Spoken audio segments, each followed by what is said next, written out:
भाई मैंने सब कुछ करके देख लिया, लेकिन मेरा जो ये फोर आर्म है ना, ये ग्रो नहीं कर रहा है। मेरे जेनेटिक्स खराब हैं या पता नहीं क्या है। मैं डेडलिफ्ट भी कर रहा हूँ, पुलअप्स भी करता हूँ, लेकिन फोर आर्म्स ग्रो नहीं कर पा रहा हूँ। तो भाई बताओ मुझे फोर आर्म को कैसे ग्रो करते हैं। तो भाई डोंट वरी, आज हम फोर आर्म्स के बारे में वो सारी बात करेंगे जो आपको ज़रूरी है जानना। सो डोंट वरी, इस वीडियो को आप आखिर तक देखिए। मैं कई सारी एक्सरसाइजेस आपको बताऊंगा, कई सारे रेपिटेशंस बताऊंगा, सेट्स बताऊंगा जो आपको करने होंगे इस पर्टिकुलर फोर आर्म मसल को ग्रो करने के लिए। तो चलिए वीडियो में आगे बढ़ते हैं। अगर आपको हमारे वीडियो पसंद आते हैं तो थम्स अप बटन को क्लिक करके हमें अप्रिशिएशन ज़रूर देना, ताकि हमें पता चले कि आपको वीडियो पसंद आ रहे हैं। और सब्सक्राइब करने की ज़रूर सोचना अगर आपको ऐसा लगता है कि वैल्यूएबल कंटेंट मिल रहा है आपको। Alright, let's move on. Alright, तो फोर आर्म क्या है भाई? ये जो फोर आर्म है ना आपका, ये इस हिस्से में होता है, यानी कि आपके एल्बो और रिस्ट के बीच का जो ये मसल है, नीचे वाला, ये वाला और ये ऊपर वाला, ये पूरा मिला के इसे फोर आर्म का मसल बोलते हैं।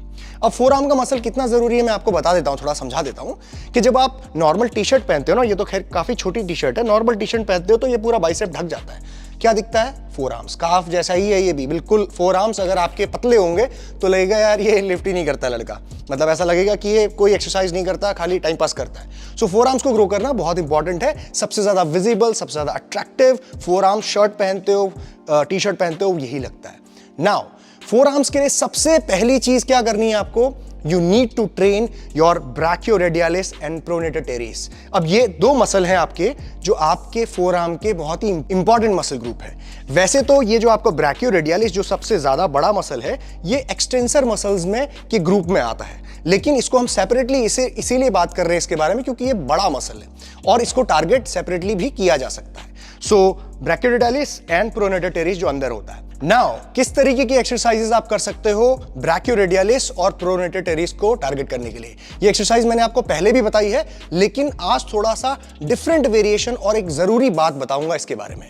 ये एक्सरसाइज है रिवर्स कर्ल्स। अब देखो, रिवर्स कर्ल्स के बारे में हम जानकारी बहुत बार ले चुके हैं कि किस तरीके से आपके ऊपरी हिस्से को फोर आर्म के टारगेट करती है, ये वाले ब्रैकियोरेडियालिस को। ठीक है, अब जब ये कर्लिंग है तो ऑफ कोर्स बाइसेप को भी थोड़ा बहुत करेगी, क्योंकि बाइसेप का काम ही आपका फ्लेक्शन करना है। लेकिन जब आप हाथ को उल्टा कर देते हो ना सुपिनेटेड पोजीशन में, तो बाइसेप से टेंशन थोड़ी कम हो जाती है और ज्यादा लोड आने लगता है ब्रैकियोरेडियालिस यानी कि फोर आर्म के इस हिस्से पे। साथ ही साथ यहाँ पे प्रोनेटर टेरिस है, इस पे भी आता है।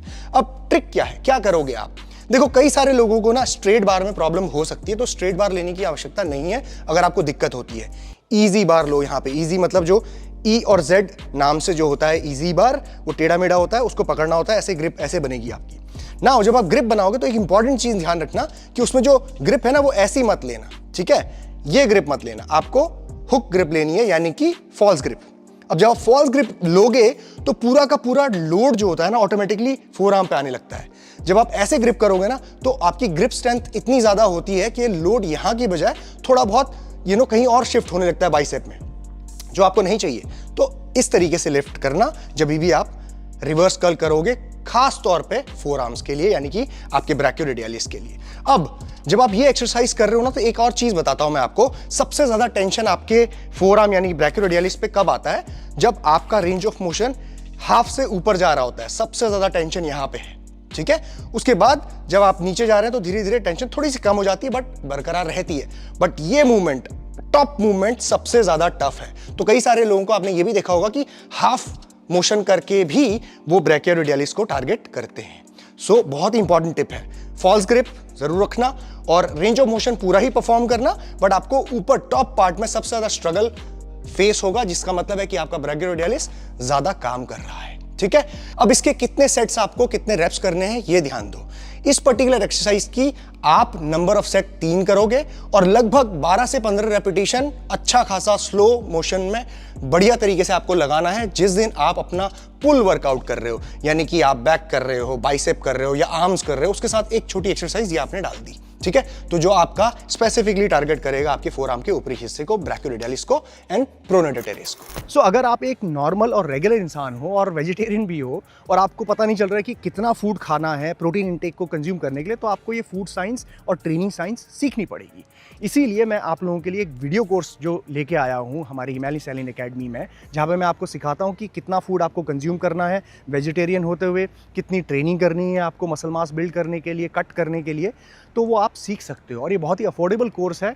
मैं नीचे अपने एकेडमी का व्हाट्सएप नंबर डाल दूंगा, अगर आपको इंटरेस्टिंग लगता है तो आप इसको सीख सकते हो। देखो, सीखने में कोई कमी नहीं है और बहुत अफोर्डेबल कोर्स है। और जब आप ये वीडियो कोर्स खत्म करते हो तो आपको एक वर्कशॉप सर्टिफिकेट भी मिलता है हमारे हिमालयन स्टाइलिन एकेडमी से। लेकिन अगर आप ये वीडियो कोर्सेज के जरिए कुछ सीखना नहीं चाहते, डायरेक्टली फॉलो करना चाहते हो एक पीटी प्लान को, तो पीटी प्लान्स भी अवेलेबल है हमारी वेबसाइट में, आप वो भी चेक कर सकते हैं। और 1-on-1 कोचिंग अगर आपको चाहिए मेरे साथ तो वो भी अवेलेबल है। आप सारी इन्फॉर्मेशन नीचे दिए हुए लिंक पे और व्हाट्सएप नंबर पे आप जान सकते हैं। तो चलिए बढ़ते हैं हमारे नेक्स्ट पॉइंट पे। दूसरा बहुत ही इंपॉर्टेंट पॉइंट आता है टारगेटिंग योर फ्लेक्सर मसल्स। जो आपका फोर आर्म है, जैसा मैंने आपको बताया, एक्सटेंसर मसल जो ऊपर लगे हुए हैं और फ्लेक्सर मसल जो नीचे है यहाँ पे, उनसे मिलकर बना है। अब आपने एक्सटेंसर के एक बड़े हिस्से को तो टारगेट कर लिया, अब फ्लेक्सर मसल्स नीचे वाले मसल्स को भी टारगेट करना है। बहुत इंपॉर्टेंट है। कैसे एक्सरसाइजेस से किया जा सकता है? सबसे अच्छी एक्सरसाइज जो आप इसके लिए कर सकते हो वो है behind the body wrist curls. ये behind the body wrist curls जो आप करते हो इस तरीके से, ये सबसे ज्यादा आपके फ्लेक्सर मसल्स को टारगेट करते हैं। बहुत ही कंट्रोल फॉर्म में लगाना है। पीछे आप ऐसे इस तरीके से वेट रखिए यूं, और इस तरीके से आप कर्ल कर सकते हो। रिस्ट को कर्ल करना है। जब भी आप रिस्ट को फुली कर्ल करोगे पूरा ऊपर तक और उसके बाद नीचे स्ट्रेच करोगे तो सबसे ज्यादा लोड कहां पे आएगा? सबसे ज्यादा लोड आएगा आपके फ्लेक्सर मसल्स पे, इस पार्ट पे। और आप देखोगे कि आपका ये जो फ्लेक्स, जो ये नीचे का मसल है, ज्यादा राउंड बन रहा है, ज्यादा साइज इसका बढ़ रहा है। कितने नंबर ऑफ सेट्स कर रहे हैं इसके भी 3 सेट करेंगे। वही रैप रेंज रखो 12 से 15, और कंट्रोल्ड फॉर्म में करना बहुत जरूरी है। बहुत ज्यादा हैवी लिफ्ट करने की कोशिश मत करना, धीरे धीरे कंट्रोल फॉर्म में। जिस दिन आप बैक कर रहे हो, बाइसेप्स कर रहे हो, आर्म वर्कआउट कर रहे हो, उस दिन आप इस एक्सरसाइज को ऐड कर सकते हो। तीसरा पॉइंट आता है टारगेटिंग दी एक्सटेंसर मसल्स। अब आप कहोगे भाई हमने पहली एक्सरसाइज में तो एक्सटेंसर मसल के ब्रैकियोरेडियलिस को ट्रेन किया। देखो, फोर आर्म्स में ना बहुत सारे मसल्स होते हैं, छोटे छोटे 20 लगभग 20 तरह के अलग अलग मसल्स होते हैं। तो ऊपर वाले हिस्से में सिर्फ ब्रैकियोरेडियलिस ही नहीं बल्कि और भी भाई बहुत सारे मसल्स हैं, तो उनको ट्रेन करना भी जरूरी है। और वो खास तौर पे आपके रिस्ट के मूवमेंट से काफी हद तक ट्रेन होते हैं। जब आपने फ्लेक्सर मसल्स को ट्रेन किया तो आपने रिस्ट को कैसा किया? यूं नीचे की तरफ बेंड किया, यानी कि फ्लेक्स किया अपने रिस्ट को। और जब आप एक्सटेंसर मसल्स को टारगेट करोगे तो अपने रिस्ट को आप एक्सटेंड करोगे। सो जब भी आपके रिस्ट का एक्सटेंशन होगा, दिस पार्ट एक्सटेंशन, तो ऑटोमेटिकली आपके एक्सटेंसर मसल्स टारगेट होंगे। जब आपके रिस्ट का फ्लेक्शन होगा तब आपके फ्लेक्सर मसल्स टारगेट होंगे। अब जब आप समझ गए हो अपने फंक्शन को, तो सेम चीज आप बारबेल से भी कर सकते हो, डंबल से भी कर सकते हो। कैसे? मान लो कि आपके पास एक डंबल है। अब डंबल आपने इस तरीके से फ्लैट बेंच में रखना है, ठीक है, हाथ, और उसमें बैठ जाओ नीचे, मतलब आप जमीन पे बैठ जाओ, हाथ को रखो अपने फ्लैट बेंच पे। उसके बाद आपको यूं एक्सटेंशन करना है, ये ठीक है, एक्सटेंशन। जब एक्सटेंशन करोगे तो आप देखोगे कि ये मसल्स आपके ये वाले जो ये वाले मसल्स आपके काम करने लगते हैं। That is called extensor muscles. बहुत ही अमेजिंग तरीके से आप इसको, बहुत हैवी वेट नहीं उठाना है, मतलब आप 7.5-8 kg का डंबल भी उठाओगे और करोगे धीरे धीरे 3 सेट्स एंड 12 to 15 रेपिटेशंस। अब देखोगे कि आपका ये पूरा का पूरा मसल पंप आ गया है और पूरा फोर आर्म जो है पंप हो जाएगा, क्योंकि आप फ्लेक्सर को भी ट्रेन कर रहे हो। चौथा और बहुत ही इंपॉर्टेंट पॉइंट यहां पे आता है रिस्ट का एडक्शन एंड एबडक्शन। क्या होता है ये? अब देखो, रिस्ट का आपने फ्लेक्शन और एक्सटेंशन तो समझ गया, अब यहां पे रिस्ट का एडक्शन एंड एबडक्शन भी होता है, जो आपके फोर आर्म के मसल को टारगेट करता है। बहुत ही जरूरी है। डिफरेंट एक्सरसाइज होती हैं इसकी। एक एक्सरसाइज मैं आपको यहां पे बताता हूं, विच इज सूटकेस होल्ड। अब आप सोचोगे ये सूटकेस होल्ड क्या है? देखो, जब आप ट्रैवल करते हो तो सूटकेस कैसे पकड़ के लेके जाते हो? ऐसे साइड में सूटकेस पकड़ के लेके जाते हो, right? Bag, suitcase, whatever.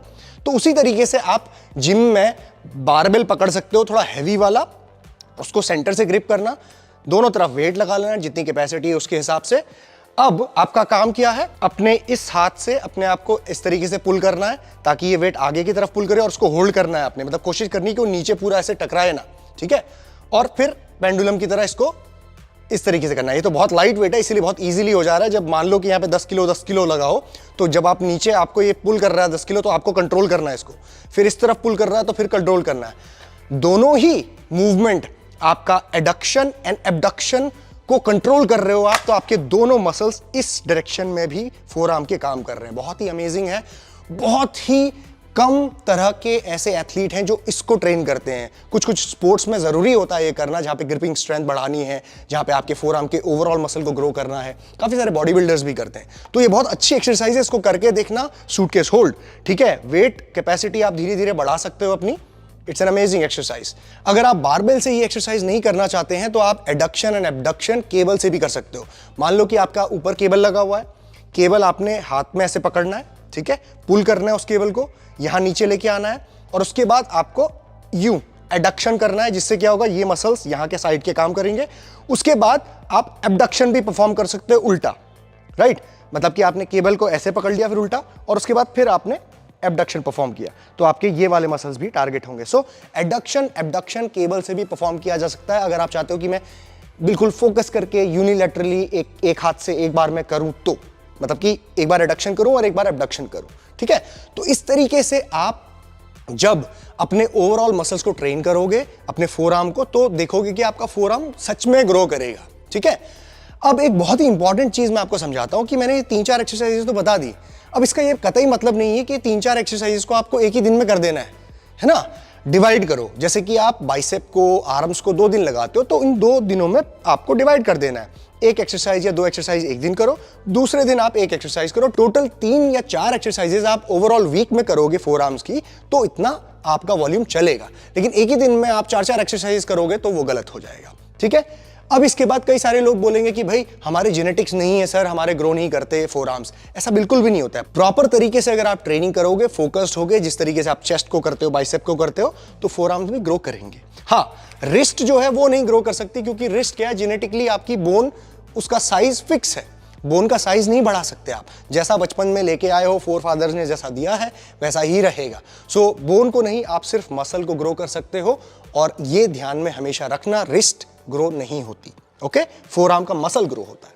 Alright, so guys, ये थी सारी वीडियो अबाउट फोर आर्म्स। अगर आपको अभी भी कंफ्यूजन है तो नीचे कमेंट सेक्शन में मुझे बता सकते हैं। मिलेंगे हम नेक्स्ट वीडियो में। जीत सलाल, सानी।